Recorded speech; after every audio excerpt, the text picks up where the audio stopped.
Hi, this is Kirby Summers, and I welcome you to the Epstein Project podcast. Today I'm going to talk about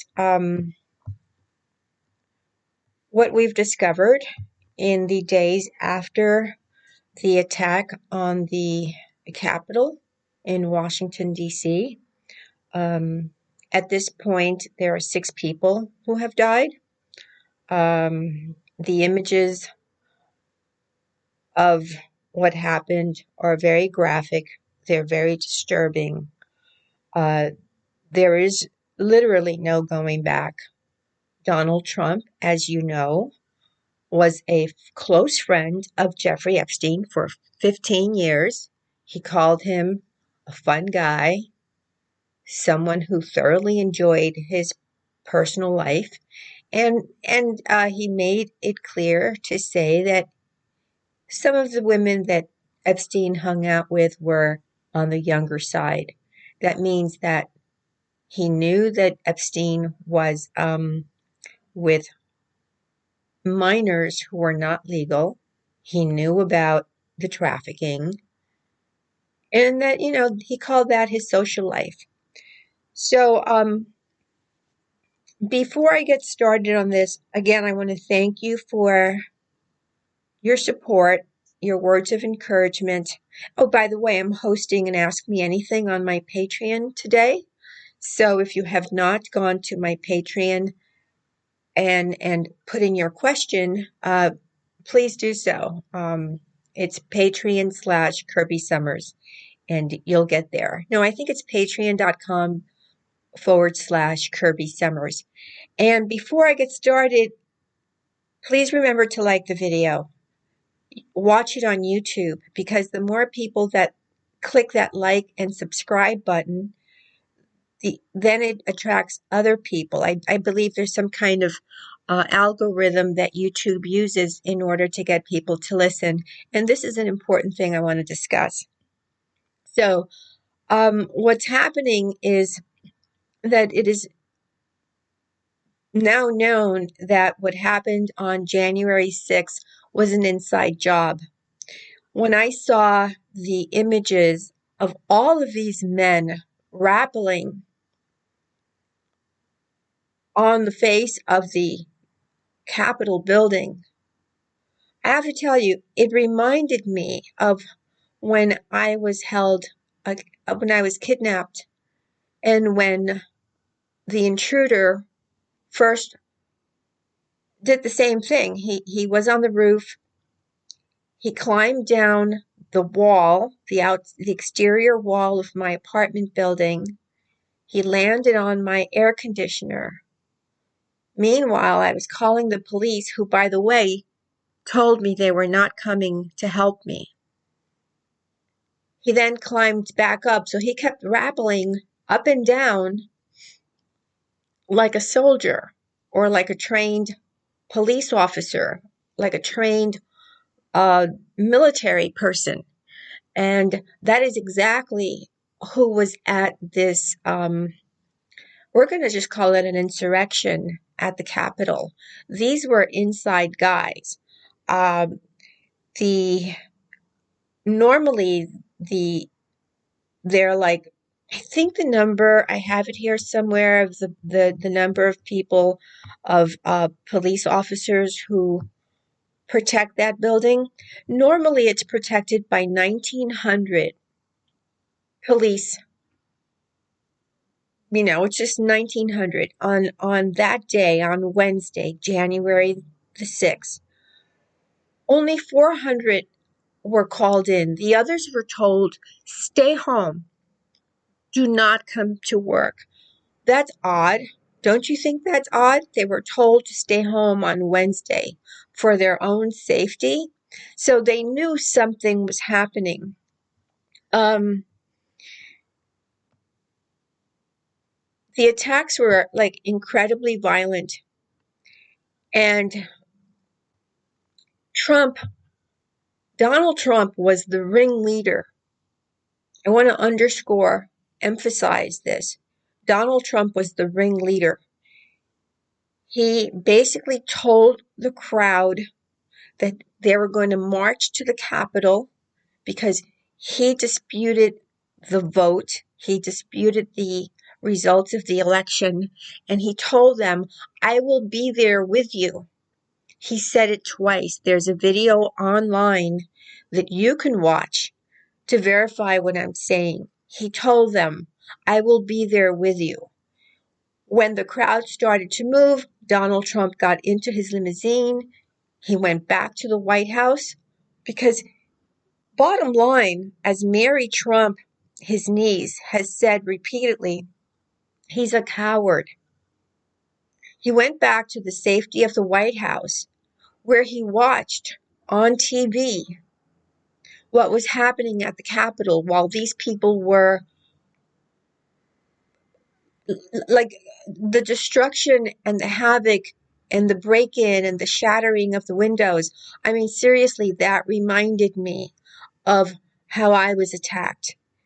Because after I was attacked and held at knife point in my apartment by a man who was hired by my abuser, my rapist, Ira Rickless, hired and paid for, and at the time, I didn't know what was happening to me. It would take me a long time to figure it out.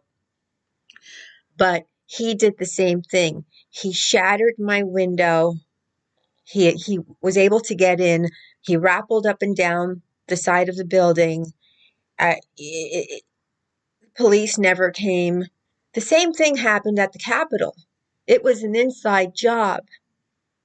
I didn't get any help because, again, it was an inside job, and the police in New York City work for the powerful elite.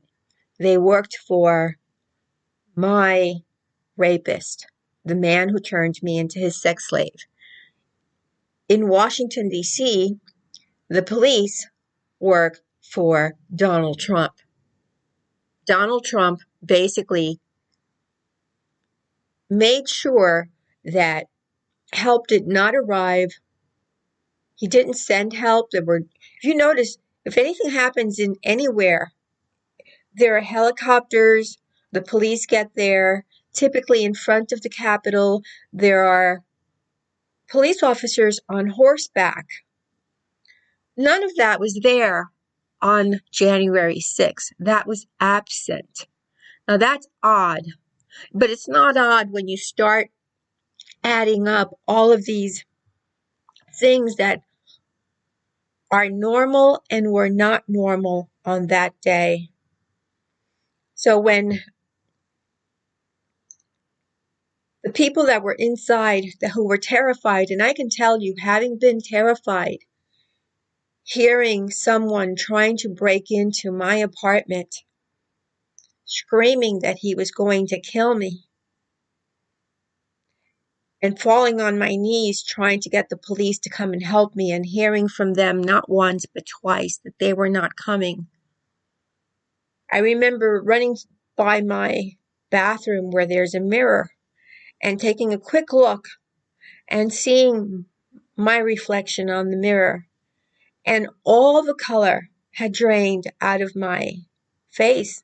My face is the only thing I was able to see in the mirror, so that I was completely pale and void of color and completely terrified. I still remember how my heart felt like it was going to just literally jump out of my throat, because I was trembling. My heart was beating fast. I was terrified that I was going to die. Not just that I was going to die, but that I was going to die a violent death at the hands of a man who was twice my size. And in hindsight, a man who had been trained in the military, who perhaps works for our government. Okay, so the people that were in the Capitol building were as terrified as I was. They were hiding under tables for, I think, 2.5 hours. I think the only help the Capitol was able to get was from Virginia. Virginia sent in some people, but your president, Donald Trump, this deranged man, this completely self-absorbed, arrogant narcissist, did not send any help for the people who were trapped in the Capitol. Now that's a crime. That's a crime. And we know that if that mob were black or brown, they would have all been shot dead in the head, beaten to a pulp and shot dead. Those people, every one of them was white. I did not see one person of color in that crowd. The people of color that I saw in that crowd were police officers. Police officers basically assisting the wild mob who came with costumes, painted faces, headgear. Some came with weapons, ready to perhaps kill members of Congress, our elected officials in the United States. They came ready to kill. They came with the kind of equipment that you do not find in a supermarket. This is the kind of stuff that you find that the military gives you. They had zip ties to handcuff people. And again, these zip ties are not the kind of zip ties that come in your garbage bag from the supermarket. These were the heavy duty type that are used by the police and by the military. What happened here was war on our democracy. By a friend, by the way, of Jeffrey Epstein and Ghislaine Maxwell. And I just want to detour a minute and remind you how deferential Donald Trump was to Ghislaine Maxwell. Remember when he wished her well? Well, he did that twice. He doubled down. He's never been deferential to any woman because he's a misogynist. But to Ghislaine Maxwell, who has tapes of Donald Trump with minors, I'm going to repeat, Ghislaine Maxwell has tapes of Donald Trump with minors. Donald Trump, for those of you who are still not aware, is a rapist. He's told you himself, all he has to do is grab them by the pussy. How obscene. How obscene. I still can't get over how anyone voted in someone who was just a TV show host. That's all he was. I live in New York City. I've known Donald Trump and I've known about Donald Trump for most of my adult life. No one in New York took him seriously. That he was taken seriously by others. You know, I don't even, perhaps in the middle of the country, I don't know. He was taken seriously by enough people that he was voted and became president of the United States. This is a dark time in our history, in the collective history of the United States. I don't believe in Joe Biden. My abuser is friends with both Donald Trump and Biden. But I can tell you one thing, Joe Biden is not going to have an attack, an orchestrated attack on our elected officials. That's just something he would not do. You know, I'm not going to talk about what he does that I consider an assault on women, because this is about Donald Trump's assault on the Capitol. But, you know, with anyone else, there is going to be no assault on the Capitol, on our votes, on the people who work for the American people. There's not going to be 5 or 6 people dead. That's just not going to happen with anyone else except for someone as deluded, as self-centered, as emotionally immature as Donald Trump.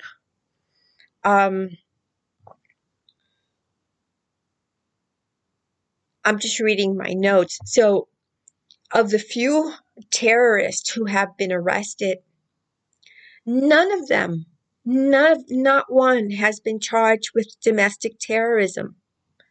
If these guys were from the Middle East, you know that terrorism would be the first word they would throw at them, and they would put them in jail. Trespassing is the only thing that has been a common charge. They trespassed, they destroyed some furniture, very mild terms for what is really a terrorist act. Like really, make no mistake about it, what happened on January 6th was a terrorist act. And these were white supremacists. Um, these are racists. Uh, it's just it's still shocking to me. I'm still very emotional over this. Uh, in the middle of a pandemic, even if we were not in the middle of a pandemic, no one expected this. Although we should have seen it coming. Trump was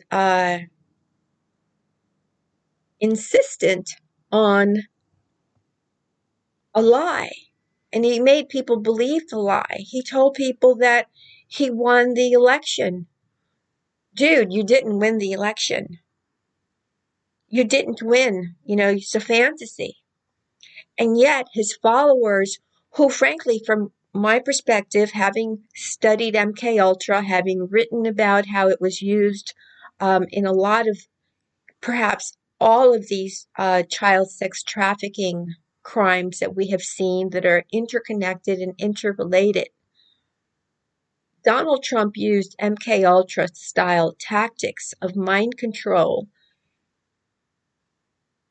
that were effective. He used them effectively. Some people are more vulnerable to hypnosis and mind control than others. And the people who are still supporting his actions, which led again to the death of 6 people. Somebody said to me earlier today on Twitter, "Oh, Kirby, you're going to lose followers. You're going to lose Twitter followers if you keep talking about Donald Trump." You know what? I'm an activist. And before I started helping uh, and talking about sexual assault, because I am a survivor, a sex slave survivor, and I have been sexually assaulted more than once. So before I did this, when Hurricane Katrina happened, I helped those people with 500 volunteers who were gracious enough to join me in helping find people homes and resources and food and shelter and medicine and all kinds of things. I like to help people. I believe that the human life, a human life, anyone's life, is seriously much more important than followers on Twitter. But there are many people who don't feel that. Now, as we know, Twitter has suspended Donald Trump. Word is that he is fuming because his ability to control his base has been taken away from him. So attempts to impeach him are underway. I hope they succeed. I really do, because you cannot be a criminal of an attack on your country.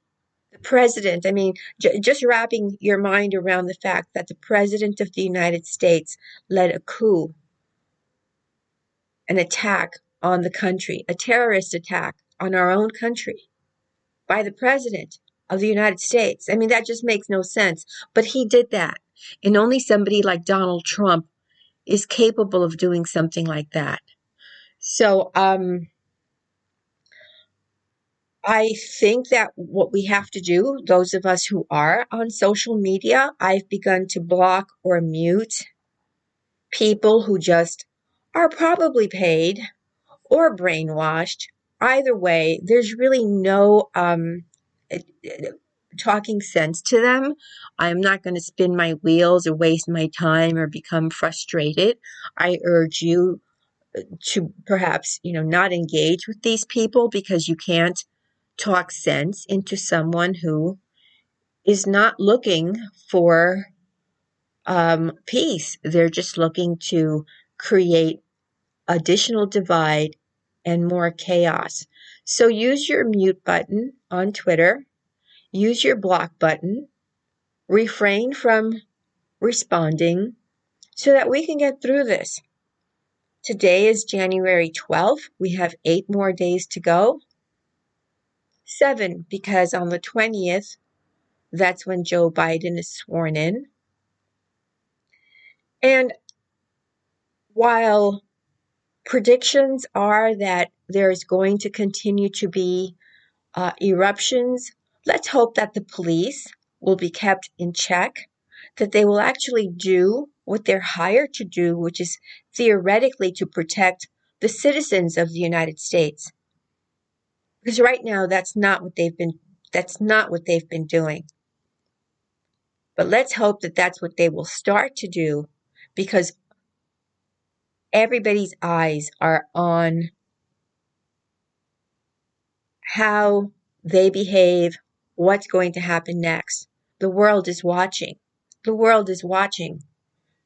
Everyone is going to have to do their job.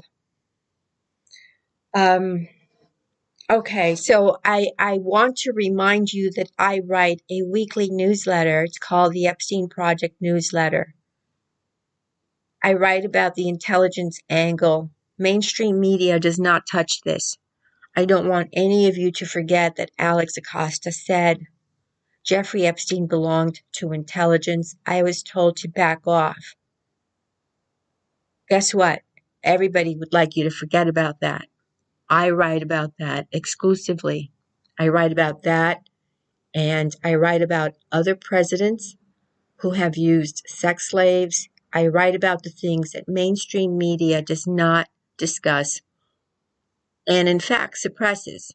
So if you have not become a member on my mailing list, just go to KirbySummers.com, look for the Epstein Project, scroll down, add yourself to the mailing list. I've had it for a year and a half, and just a little bit longer at this point.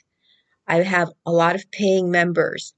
I send out some of my newsletters to everyone, and my paying members who become subscribers, paid subscribers, get more of them.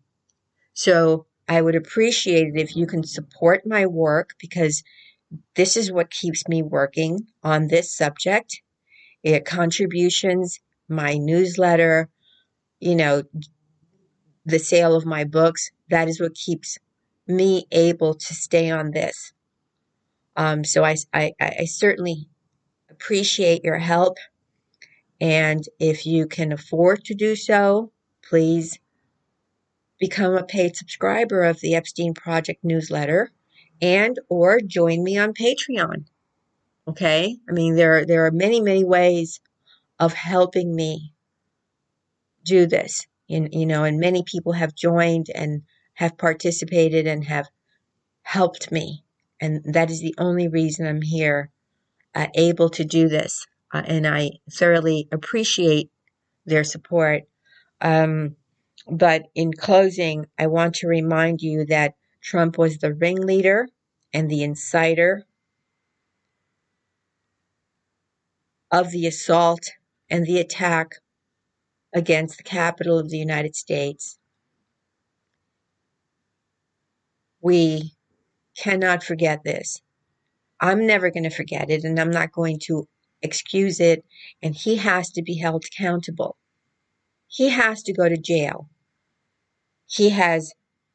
There are a lot of crimes that he's never paid for. Tax evasion, And frankly, before he became president, there was a lot of talk about him having committed horrific crimes, including murder.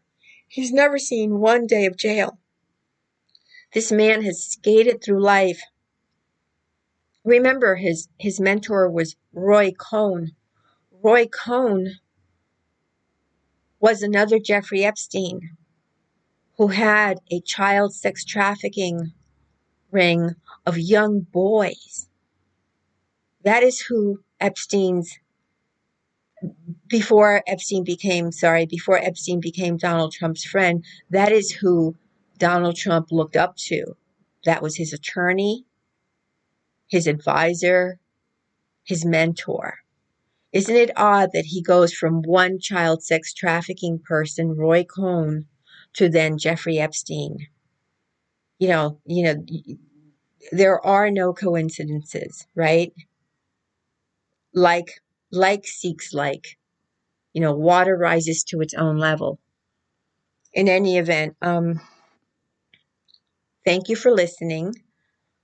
Again, I do these Epstein Project podcasts on a regular basis, and I am on Twitter. If you're not following me, please do so. By the way, just a heads up, I don't respond to hate-filled Twitter rants. If you're supporting Donald Trump, don't waste your breath. Because, I'll mute or block you. What we can do again going forward is let's not give our time or attention to people who are still supporting Donald Trump. That's what your mute and your block button is for. Let's just use that. Okay. All right. So for all of you who have participated in my Ask Me Anything, thank you for your questions. I'll start answering some of those today. It probably will take me a day or two to get through your questions. You've posted good ones. And okay, we'll do this again soon. Thank you. Bye.